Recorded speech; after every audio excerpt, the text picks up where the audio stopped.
All right, looks like we are up and rolling. What's going on, you guys? Welcome back to another episode of the Tight Splice Charters podcast. Captain Cody Davis here with you guys again, as always. And wow, it has been a minute. It's been a while. I don't know when the last one of these I uploaded was. And I don't, besides that last little pond video I did, well, I just uploaded that chatterbait video also, I guess. But I just want to say, I apologize for the lack of content you guys have seen come from me over the past, hell, I don't know. It's been, what, 3 months or something? I don't want to say I've been slacking. I've been really trying my best to put content out there to you guys.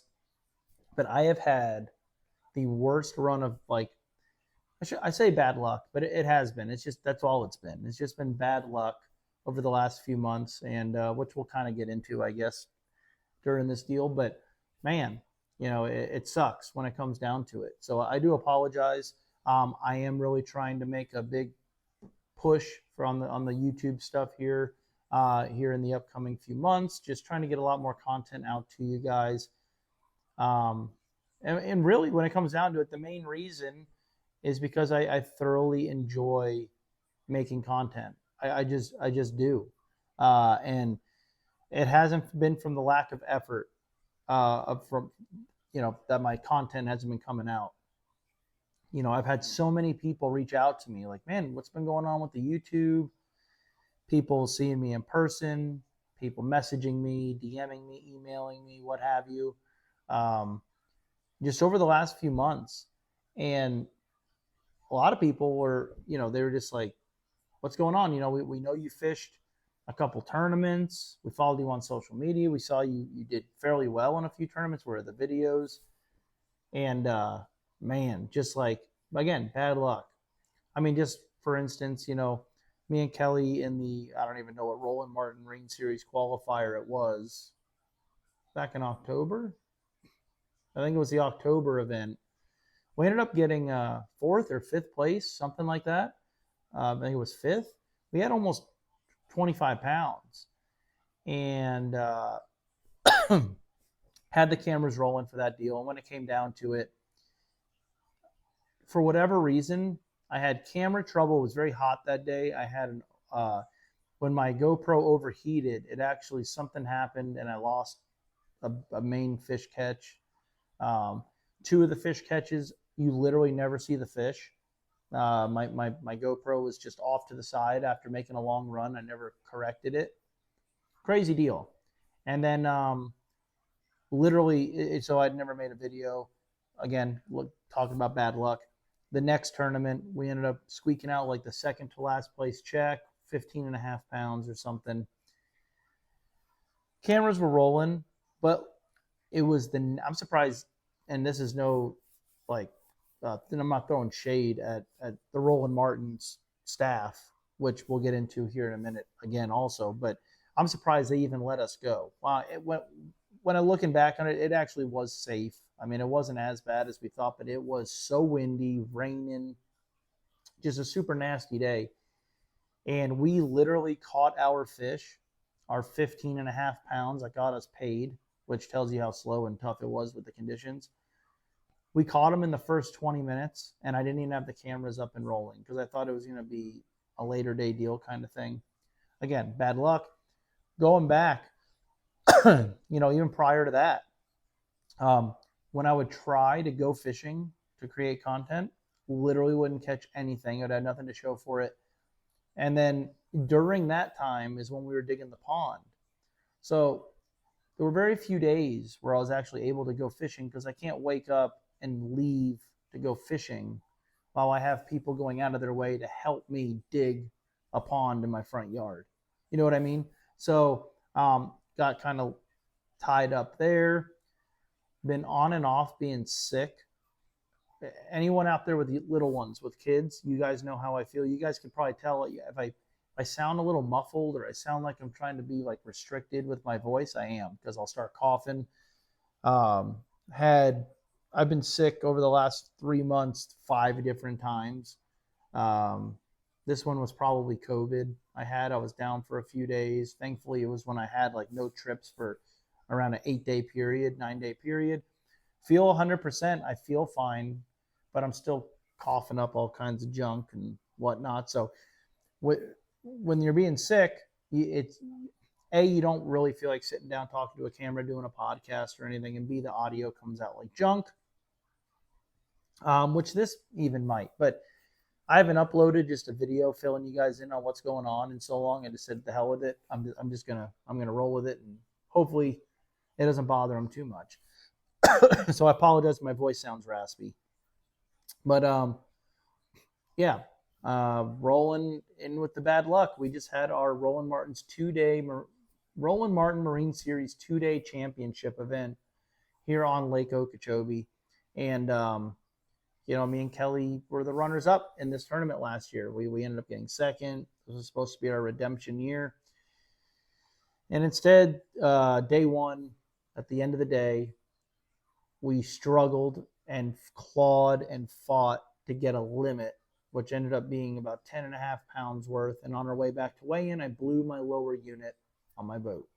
So we just didn't make it to weigh-in. And so we had zero. We had a zero for the first day and decided we were so far back. We kind of did some math of what it would take for us to get a check if we fished the next day. We basically would have had to have caught 35 pounds to get a check. And which is possible on Lake Okeechobee. But this event, it was a weird deal. And I don't want to sound like a weirdo when I say this, but I feel like I have like a sixth sense with crap like this. I was excited for the event, but I wasn't all in. And it wasn't because I had distractions. It wasn't because of anything like that.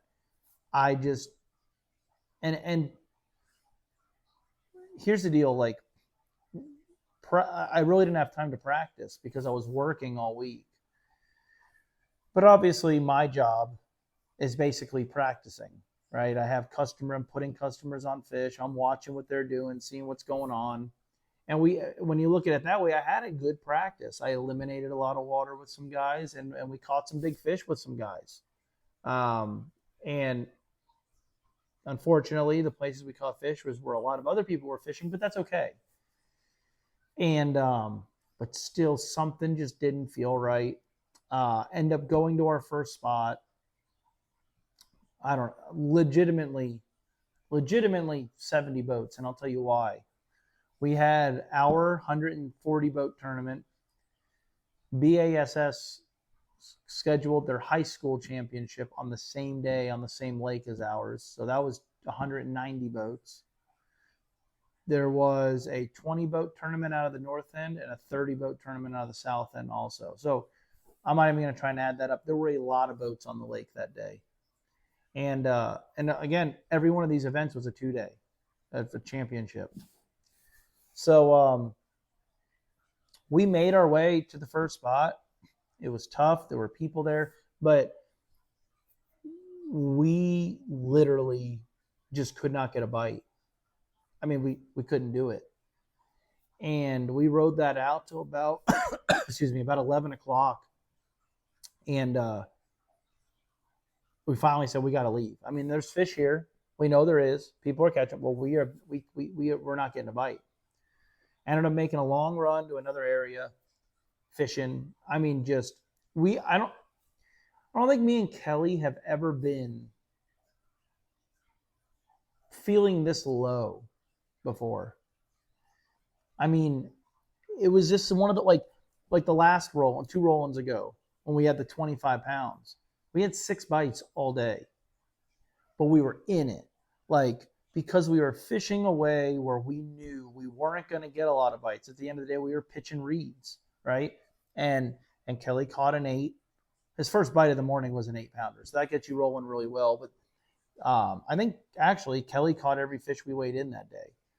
But you're in the mindset where it's like, all right, you're not going to get a lot of bites doing this, but when you swing, it's going to be a good one.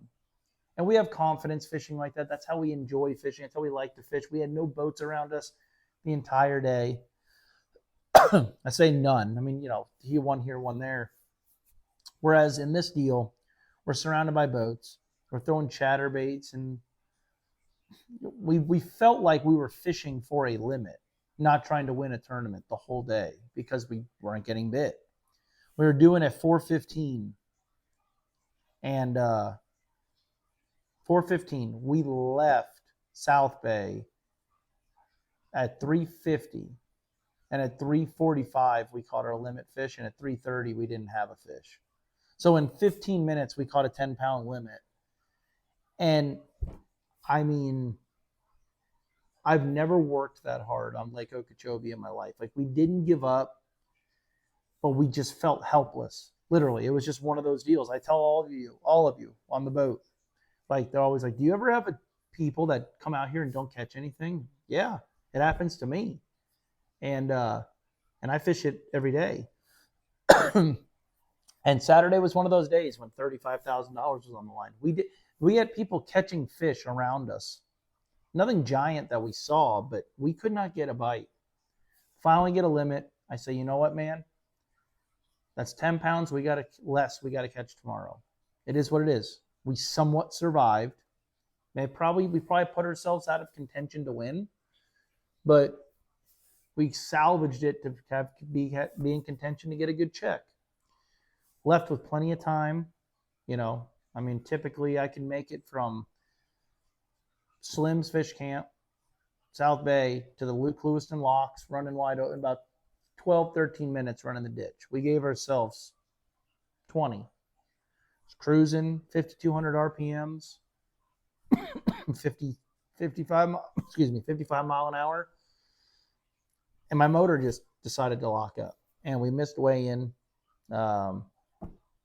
Just one of those deals where it just like wasn't your day. And I told Kelly, maybe that's why we weren't getting bit. Maybe this motor was going to do this today, whether we had 30 pounds or 10. And I'd much rather it do this when we have 10 instead of when we have 30. So opted not to fish the next day, just cut our losses. And yeah, that's what we did. But, dropping stuff. But we did, or I did, I took Lake to the weigh-in, and I can't remember the guy's name who won. I should remember it. He might be watching. Actually, he was one of the ones that said, what's been going on with the YouTube? My brain is fried today.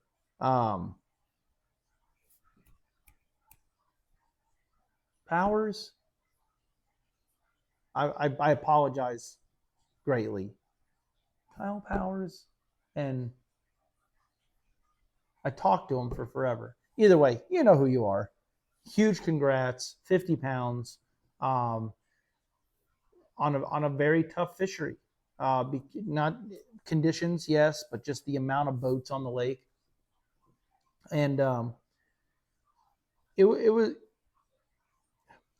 this is what's cool. And I'm going to keep this somewhat short. This isn't even really a podcast. This is just me catching up with you guys, I guess. I'm not even going to get into kind of what's going on the lake. The fishing's good. All right, we'll do it right now. I mean, the fishing's good. You saw the weights. I mean, there you go. Go look at the tournament weights from this event. These were the best fishermen on Lake Okeechobee. And I think it was a pretty accurate description as to what's going on. It's tough, but there's big ones to be caught right now. Cold fronts are just starting to come in. So it's making the fish are still adapting to that. But, I went to the weigh-in, and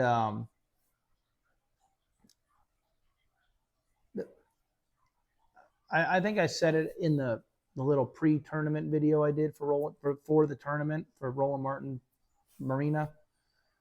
The money's great. The money's $35,000 is amazing for you and your partner to split. I'm far from rich, the farthest thing from it. And but you think of the money afterwards, like it's. And Peanut does a very good job. Peanut does a very good job in general. I don't think, I don't think us Okeechobee anglers understand like how fortunate we are to have that dude as our MC, doing these weigh-ins. Some people think, here's the deal, dude. Like, bass fishermen think they're too cool. Peanut is very passionate. He loves this. He loves Lake Okeechobee. He loves all of us tournament anglers that are his buddies. And everyone's always like, man, why is he so loud? Man, he's crazy. Like, he's having fun, which is what all of us are supposed to be doing in general. And I think we're so fortunate that we have that dude to hype us up in the mornings, just act the way he does. And he's an awesome guy. And like, I'm so, thankful, that he goes out of his way to do this for us, for this event. And he's a great fisherman. But he makes it a very good point that, like, whoever does good in the event, to like look at that leaderboard and look who you overcame. Look at the names on that list you beat. The money's great. The $35,000 is amazing. But like, it's competing against the best out there and doing well against them which is why I fish it. I want the money, don't get me wrong.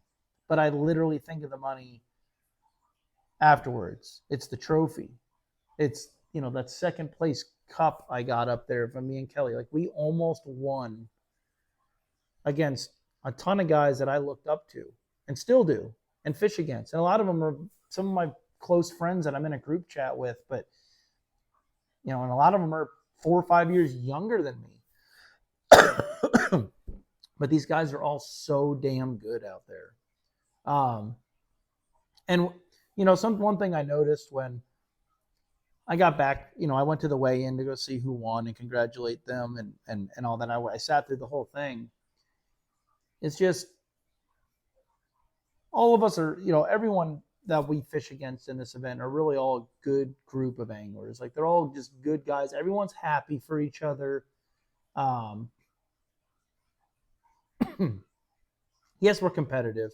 Yes, we want to win more than anything, but I feel like it's getting to a point now where everyone goes out of their way to congratulate who does good. They don't just go put their boat on the trailer. Everyone hangs out, and it's just a good group of guys. And, the Bucks, Ronnie Bucks, I thought they were going to squeak it out. Those guys are awesome. They're hella fishermen, and they're more than deserving to win the event. Just wasn't their time. My buddy Rich Tate, who was nice enough to be sitting in 4th place after day one, and when I called him and said, "Hey man, where are you at?" He said, "Oh, I'm getting ready to put my boat on the trailer." "Why, you broke down?" And he came and towed me and Kelly in. Awesome guy. He's also an ex-peer rat, so I relate to him with that. But he ended up in 3rd, which was awesome to see. I don't know who got 4th. Either way, it was stacked. My buddy Trevor Hamlin ended up leading day one with 28 pounds. Fell up short. I think he ended up with like 19 or 18. Maybe it was 17 pounds second day. Either way, it was a good turnout. It was an awesome tournament. And, I just want to go out of my way and say thank you, Raymond, at Roland Martin Marina, Kobe Krieger, old Grumpy. It's actually like the coolest guy ever. We all just tease him and call him Grumpy. Peanut, obviously. Jim and Cindy Finley, who obviously go out of their way all the time to make this deal happen. I meant to grab his thing of, if you guys are in the market, any locals for some awesome barbecue sauce, Finley's Horseshoe Barbecue Sauce. Jim cooked competitively for forever and does an amazing job at smoking brisket and everything, and he makes a hell of a barbecue sauce. He's kind of trying to go big with it, so look him up if you're a barbecue fan like I am. I eat that stuff like candy. He makes rubs. I use his rubs on everything. Awesome guy as well. So the tournament turned out great. Just can't say thank you enough to the Roland Martin Marine Series staff for making it happen. And I know I'm missing out a lot of names. Heather. I always tease if Heather ever left that place, it would crumble. Anyone who's ever been in Angler's Tackle Shop knows Heather. Thank you guys so much for everything you guys do. But yeah, so now I got to figure out what to do. I'm going to be going through insurance for my boat. It's a big to do, but thankfully I married into a fishing family. So I've got my father-in-law's 22-foot Storm in front of my house right now, plugged up on charge, and we're going to be running trips out of that for a little bit until I can get this thing figured out. I've got trips lined up, and I got to work because I got to I got to afford to pay my deductible and all my bills for this. It's again going back to the bad luck thing. It's like I said, it's only bad luck. My world's not ending. I'm very fortunate that I have backup boats I can use, and there could be a lot of other people that could be in my shoes that would be in a much worse place than I am if this were to happen, or been having the run of bad luck that I've been having. So my voice is starting to tank out, so I'm going to probably cut this short. So just wanted to just touch base with you guys, let you know what's been going on. Once my boat gets fixed, I'm really going to try and make a push at making a lot more content for you guys. Might be a lot more just little tip videos and stuff. But I am going to be doing it. So I just, I do apologize for the lack of content on the channel and everything. So that's about it. My voice isn't going to let me talk anymore. But if you guys want to go fishing on good old Lake Okeechobee here behind me, give me a call. I was literally sitting down doing some bookings for next year. Got plenty of open dates in January, February. March is filling up. March, April, and May are starting to book. So if you guys want to get your name in, give me a call, get a deposit in. Last minute Christmas shopping. If any of you watching this want to book a trip for a friend or loved one, I do gift cards. Excuse me. You can call, pay for a trip. I'll send you a gift certificate. I've got line cutters and stickers I can throw in the envelope too. And yeah, it's a good Christmas gift, especially if you're last minute like I am. But other than that, that's about all I got. Next one will be a lot longer and will sound better. My voice isn't raspy. But I'm going to go to bed and wake up and hopefully put someone on some big Okeechobee largemouth bass tomorrow. Appreciate you guys watching, and I'll see you guys on the next one. Later.